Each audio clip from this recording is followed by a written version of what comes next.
Хит микс пирогтар 5-ші бөлім. Ал енді шокофруктовый тортымызды жасайтын боламыз. Ең алдымен шоколадный крем дайындаймыз. Ол үшін 200 грамм ерітілген шоколадымызға 130 грамм сливкиімізді құямыз. Және де крем-чизден 200 грамм қосып, жақсылап араластырып, шоколадный крем дайындап аламыз.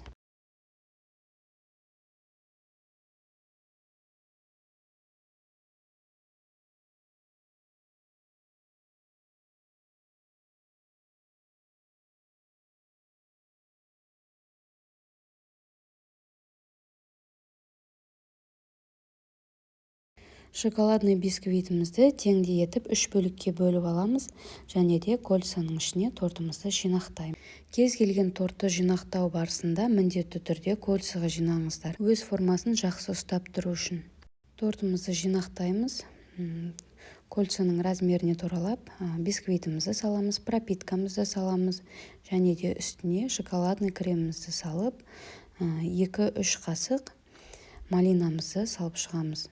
Бұл тортқа да өз қалауларыңызша қатырылған малина, клубника сияқты немесе кивиді де салсаңыздар болады. Жеткілікті түрде ішіне малинадан жасалынған джемді салып шығыңыздар. Қайтадан шоколадный бисквитімізді, кремімізді және де малиновый джемімізді салып шығамыз.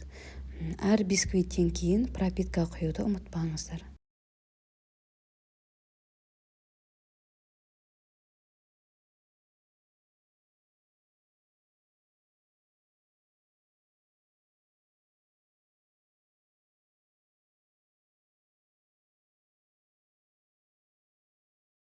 Тортты жинақтап болғаннан кейін сыртын ақ креммен қаптап шығамыз.